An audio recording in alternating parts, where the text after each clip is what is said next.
निर्जला एकादशी पर अवश्य करें। इन 5 वस्तुओं का दान, आपके घर में होगा मां लक्ष्मी का वास। निर्जला एकादशी साल की सबसे प्रमुख एकादशियों में से एक है। इस दिन व्रत रखने के साथ ही धार्मिक कार्य और दान पुण्य करने का खास महत्व शास्त्रों में माना गया है। इसे भीमसेनी एकादशी भी कहा जाता है, क्योंकि पांडवों में भीमसेन ने केवल इसी एकादशी का व्रत किया था। अगर आप चैनल पे नए हैं तो सब्सक्राइब जरूर कर लें। इस दिन व्रत रखने के साथ साथ दान का विशेष महत्व होता है। धार्मिक मान्यता है कि इस दिन किए गए पुण्य कर्म और दान 100 एकादशियों के बराबर फल देते हैं, ऐसा धर्म शास्त्रों में बताया गया है। ज्येष्ठ मास के शुक्ल पक्ष की इस एकादशी का महत्व बहुत खास होता है। ज्येष्ठ मास में दान पुण्य के कार्य करने का महत्व पद्म पुराण में बहुत खास माना गया है। ज्येष्ठ मास की निर्जला एकादशी गरीब, बुजुर्ग और जरूरतमंद लोगों की सेवा करने और उनके जरूरत की चीजों को दान करने के लिए बहुत ही शुभ तिथि होती है। निर्जला एकादशी को गरीबों को दान करने से आपको परम पुण्य की प्राप्ति होती है। उन लोगों के आशीर्वाद से आपके घर में खुशियां बढ़ती हैं और आप तरक्की करते हैं। इस दिन सेवा भाव के कार्य करने वालों से भगवान विष्णु और माता लक्ष्मी दोनों ही बहुत प्रसन्न होते हैं और उनकी कृपा से आपके घर में धन समृद्धि बढ़ती है। आइए जानते हैं निर्जला एकादशी पर किन किन वस्तुओं का दान करना चाहिए। जल से भरे घड़े या मटके का दान। निर्जला एकादशी का अर्थ ही है बिना जल के व्रत। ऐसे में इस दिन जल का महत्व और भी अधिक बढ़ जाता है। धर्म ग्रंथों में जलदान को महादान कहा गया है। ताम्र, पीतल या मिट्टी के बर्तन में ठंडा जल भरकर किसी राहगीर, साधु या जरूरतमंद को दान करें। यदि बर्तन में तुलसी पत्ता डाल दें तो वह और भी पवित्र माना जाता है। इस दान से व्यक्ति को नरक से मुक्ति मिलती है और पितरों को शांति प्राप्त होती है। गर्मी में यह एक जीवन रक्षक कार्य के समान पुण्य देता है। निर्जला एकादशी पर जल दान का है बड़ा महत्व। इन 5 बड़ी समस्याओं का होगा अंत। निर्जला एकादशी पर जल दान के फायदे। 1. निर्जला एकादशी के दिन व्रत रखकर जल का दान करने से धन का संकट दूर होता है। 2. इस दिन जल का दान करने वाले व्यक्ति को रोगों से मुक्ति मिल सकती है। 3. यदि आपके घर में क्लेश, अशांति मची रहती है तो निर्जला एकादशी पर विष्णु पूजा के बाद जल का दान करें। 4. पितृ दोष से मुक्ति के लिए भी निर्जला एकादशी पर जल का दान कर सकते हैं। 5. कुंडली के चंद्र दोष को दूर करने के लिए आप निर्जला एकादशी पर जल दान करें। ज्योतिष में चंद्रमा को जल का प्रतीक मानते हैं। जो लोग व्रत नहीं रख सकते हैं वे लोग भी निर्जला एकादशी के दिन पूजा पाठ करके जल का दान कर सकते हैं। आपको जल का पुण्य लाभ प्राप्त हो सकता है। इस दिन आप पानी के बोतल राहगीरों को दे सकते हैं या अपने घर या कार्यालय के बाहर ठंडे पानी का मटका रखवा सकते हैं। इस दिन आप पशु और पक्षियों के लिए भी पानी की व्यवस्था कर सकते हैं। निर्जला एकादशी पर जल दान का महत्व। निर्जला एकादशी ज्येष्ठ माह में आती है। उस समय सूर्य का तेज प्रचंड होता है।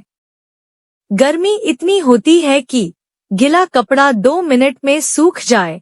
इस समय में पशु, पक्षी, मनुष्य सभी को पानी की आवश्यकता होती है। सनातन धर्म में किसी को पानी पिलाना पुण्य का काम माना जाता है। पानी पिलाने से जीवों की आत्मा तृप्त होती है, जिसके फल स्वरूप वह प्रसन्न होकर पानी पिलाने वाले व्यक्ति को आशीर्वाद देती है, उसे पुण्य की प्राप्ति होती है। आप चाहें तो पूरे ज्येष्ठ माह में जल का दान कर सकते हैं।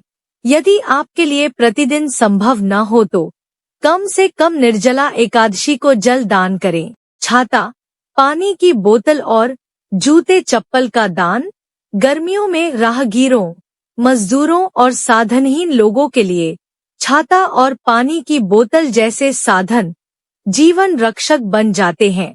इस दिन छाता दान करना सूर्य के उग्र प्रभाव को शमन करता है और शनि की 7.5 से राहत दिलाता है। साथ ही पानी की स्टील बोतल या तांबे की सुराही का दान करने से रोग दूर होते हैं।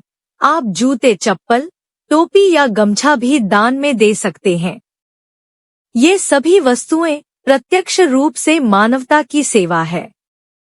वस्त्र, फल और मिठाई का दान इस दिन साफ सुथरे धुले हुए वस्त्र विशेषकर सफेद, पीले या हल्के रंग के किसी ब्राह्मण, वृद्ध या जरूरतमंद को दान करें। इससे पितृ दोष की शांति होती है और लक्ष्मी कृपा प्राप्त होती है। साथ ही मौसमी फल जैसे खरबूजा, आम, ककड़ी, खजूर या केला दान करना भी अत्यंत पुण्यदायक होता है। यदि आप चाहें तो थोड़ी मात्रा में मिष्ठान्न जैसे लड्डू, बूंदी या सूखे मेवे भी अर्पित कर सकते हैं। इससे आपको वंश वृद्धि, धन संपत्ति और संतान सुख की प्राप्ति हो सकती है। चने की दाल और गुड़ का दान, यह परंपरा शास्त्रों में अत्यंत शुभ मानी गई है। चने की दाल जिसे आहार ऊर्जा का स्रोत माना जाता है और गुड़ जो शुद्धता व मिठास का प्रतीक है, दोनों ही शरीर को पोषण देते हैं और गरीबों के लिए उपयोगी होते हैं। इनका दान विशेष रूप से शनि दोष, मंगल दोष और पितृ दोष से मुक्ति के लिए किया जाता है।